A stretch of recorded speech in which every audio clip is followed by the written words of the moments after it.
रोली को जल्दी से काम खत्म करना था, सो फटाफट रसोई के काम निपटा रही थी।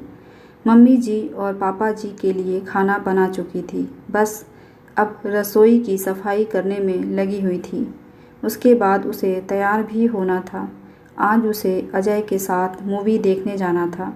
अजय सुबह ही कह गया था, शाम को काम से फ्री हो जाना, आज हम मूवी देखने जाएंगे और साथ ही डिनर भी बाहर ही करेंगे। बस हम दोनों और किसी को साथ नहीं ले चलेंगे। इसलिए फटाफट रसोई से फ्री हो रही थी। मन में खुशी थी कि आज पति के साथ अकेली मूवी देखने जाऊंगी और डिनर भी बाहर ही करूंगी। लेकिन साथ ही साथ एक डर भी था, कहीं ऐसा न हो सासू माँ मना कर दें। वह कई बार पहले भी ऐसा कर चुकी थी और ये सब ननद रिया के वजह से होता था। कहने को तो ननद महज 26 वर्ष की थी, लेकिन बड़े बुजुर्गों जैसी बातें करती थी और भाई भाभी के लिए नए नए नियम निकाल कर लाती थी। ननद की और उसकी शादी में 1 माह का फ़र्क था। ननद की शादी पहले हुई थी और उसकी शादी बाद में। खुद तो सारे मज़े लेती थी ज़िंदगी के, लेकिन भाई भाभी के लिए नए नए नियम निकाल कर लाती थी। कितने अरमान थे शादी के बाद पति के साथ बाहर घूमने जाएगी। दोनों ने शादी से पहले ही डिसाइड कर लिया था कि शादी के बाद ऊटी जाकर आएंगे, पर ननद ने अड़ंगा लगा दिया। खुद तो शादी के बाद हनीमून पर मसूरी जाकर आ गई, लेकिन जब भाई भाभी की बात आई तो यह कहकर टांग अड़ा दी, ये तो आजकल के चोचले हैं, बस फिजूल खर्ची। वो तो मेरे ससुराल वालों ने मुझे भेज दिया, वरना मैं तो कभी नहीं जाती। उसकी बात सुनकर मम्मी जी ने जाने से मना ही कर दिया। खैर, अभी काम से फ्री होकर बाहर आई ही थी कि इतने में ननद रिया अचानक बिन बादल बरसात की तरह घर आ गई। हे भगवान, जिसका डर था वही हुआ। इसे भी अभी आना था। अब इसे पता चला कि मैं मूवी देखने जा रही हूँ तो ये बेवजह अपनी टांग अड़ा देगी। इसे तो जैसे अच्छा ही नहीं लगता हमारा साथ में अकेले बाहर जाना।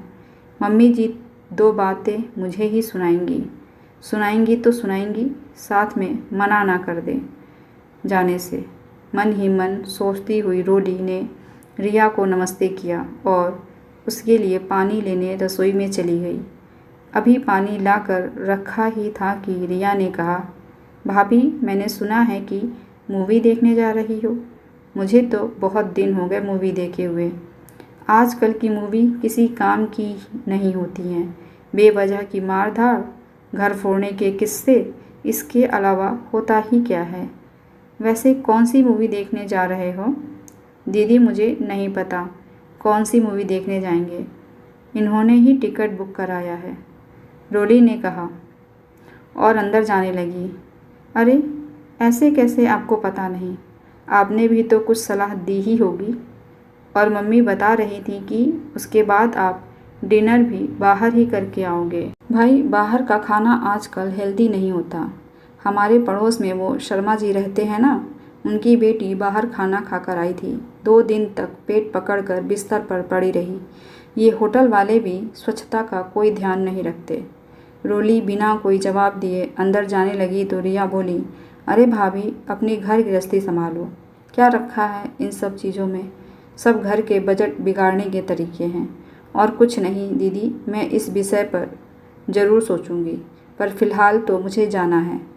अब तो इन्होंने कह दिया तो मैं मना नहीं कर सकती। आखिर पति की इच्छा सर्वोपरि होती है। रोली भी बात बनाते हुए बोली, बहू पति को मनाना तो तुम्हारे ऊपर निर्भर करता है, उसका बहाना तो मत ही बना।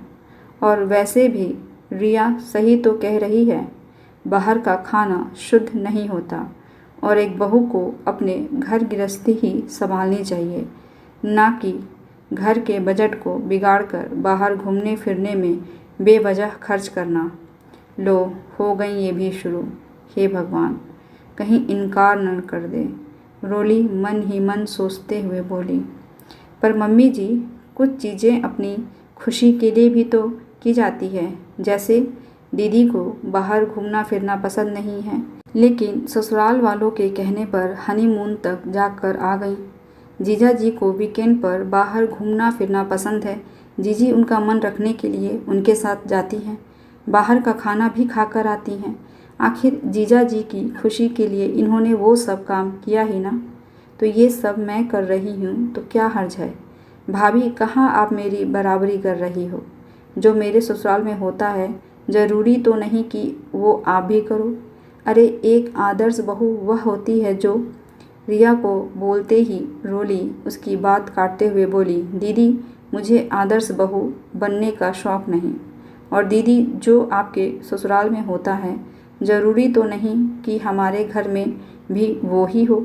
जिस तरह जो आपको पसंद नहीं है ज़रूरी तो नहीं कि वो मुझे भी नापसंद हो। मुझे तो बाहर जाकर मूवीज़ देखना, खाना पीना, घूमना फिरना, ये सब चीज़ें पसंद हैं और इतनी मुझ में भी समझ है कि मैं ये सब अपने घर के बजट में करूं। पर भाभी, ये सब तो एक उम्र तक ही अच्छा लगता है। अब तो आपकी शादी हो चुकी है, आपकी प्राथमिकता पहले घर है। माफ़ करना दीदी, मेरी उम्र भी 26 साल ही है। आपकी और मेरी उम्र में फ़र्क नहीं है।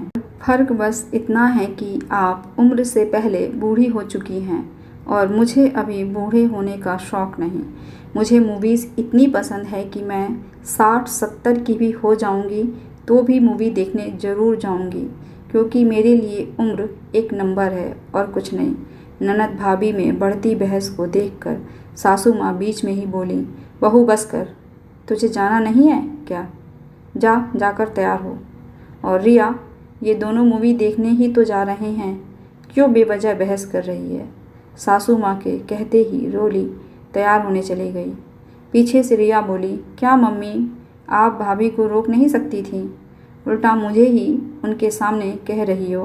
बेटा बहस को बढ़ावा क्यों दे रही है? आज वो आमने सामने हो रही थी, कल को सवाल जवाब करेगी। तू तो ससुराल चली जाएगी, बेवजह मेरे घर की शांति भंग हो जाएगी। बेहतर ये है कि हमारे घर में शांति रहने दे। आखिर सासू माँ के समझाने पर रिया चुप हो गई। मैं खुश थी कि अंततः सासू माँ ने सही समय पर बातों को संभाल लिया और मैं नए उत्साह के साथ तैयार होने लगी। आपको कहानी कैसी लगी कमेंट करके ज़रूर बताइएगा। ऐसी ही कहानियाँ सुनने के लिए चैनल को सब्सक्राइब कर लीजिए। मिलते हैं अगली कहानी के साथ। धन्यवाद।